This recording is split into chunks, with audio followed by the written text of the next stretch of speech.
a government of laws and not of men. Remember, democracy never lasts long. It soon wastes, exhausts, and murders itself. There never was a democracy yet that did not commit suicide. Now, what is democracy? Well, it is like a double-edged sword. On one side, it gives us freedom, but on the other side, it can lead to some serious problems. Democracy is not autocracy or dictatorship, where one person rules, and it is not oligarchy, where a small segment of society rules. The idea of democracy derives its moral strength and popular appeal from two key principles. Number one, individual autonomy. The idea that no one should be subject to rules which have been imposed by others. People should be able to control their own lives, obviously within reason. The second one, equality. The idea that everyone should have the same opportunity to influence the decisions that affect people in society. There are two types of democracy, direct and indirect. Direct democracy is a system in which citizens participate directly in the decision-making process. This means that citizens can vote on laws, policies, and other important matters without the involvement of elected representatives. And in indirect democracy, it is a system in which citizens elect representatives to make decisions on their behalf. The elected officials are responsible for representing the interest and preferences of their constituents and making decisions on their behalf. Indirect democracy is the most common form of democracy in the world, and it is used in many countries, including, of course, India, Canada, the UK, United States, and many more. Whenever he sensed that arrogance was making them more confident than the situation merited, he would say something to strike fear into their hearts. And when, on the other hand, he saw them fearful without good reason, he restored their confidence again. So it came about that what was in name democracy was in practice government by the foremost man. Leaders who want all the power often trick people with their words, which is super common nowadays. In old Athens, some leaders lied to the citizens to get what they wanted, causing lots of problems in wars, as Thucydides wrote about. Imagine ancient Athens, where democracy was born.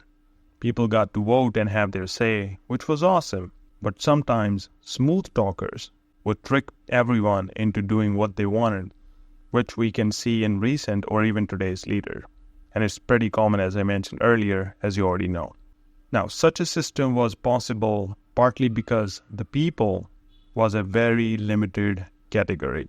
Those who could participate directly were a small part of the population, since women, slaves, aliens, and of course children were excluded from voting.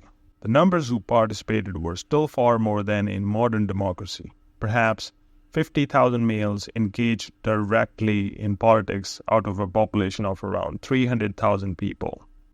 And throughout history, we've seen leaders who promised the word but ended up ruling with an iron fist. They played on people's fears and hopes, and before you knew it, democracy turned into tyranny. Even today, we're seeing more than ever in last few years that how some leaders around the world are just doing the same as history repeated in the past. Even today, we're not out of the woods. Social media and politics mix like oil and water, making it easy for us to get stuck in our own bubbles.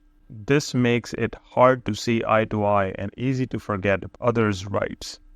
Now, social media actually has two sides. Most think that social media has made it easier to manipulate and divide people, which is true.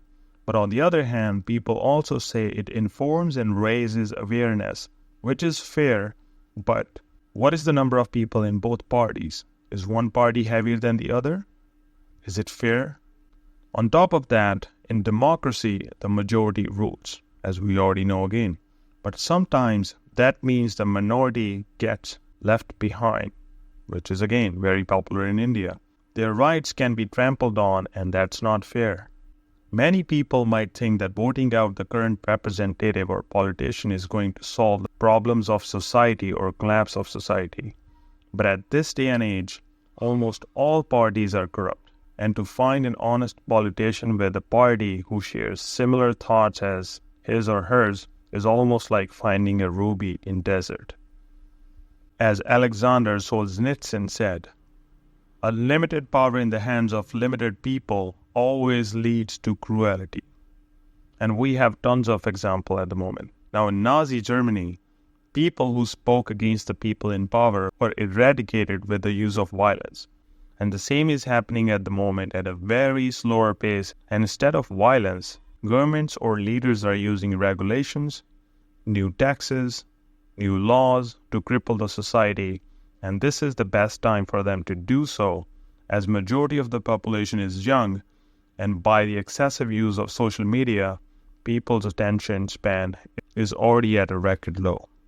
As Lysander Spooner wrote, a man is nonetheless a slave because he is allowed to choose a new master once in a term of years. But here's the thing, democracy isn't just about the voting, it's about participation. When we get involved, we make a difference. Whether it's joining a protest or volunteering for a cause, every action counts. Now, by working together, we can ensure that democracy works for everyone. We can build a society where everyone's voice is heard and respected. We should leave all doors open and debate for alternate ways to continue democracy where the command of all powers is not in just one hand. So let's make democracy work for everyone. After all, it's our future on the line. Together, we can overcome the challenges and build a brighter tomorrow. Thank you for watching the video. If you like the video, please help this small YouTuber out by clicking the like button and do subscribe for the upcoming videos. Thank you.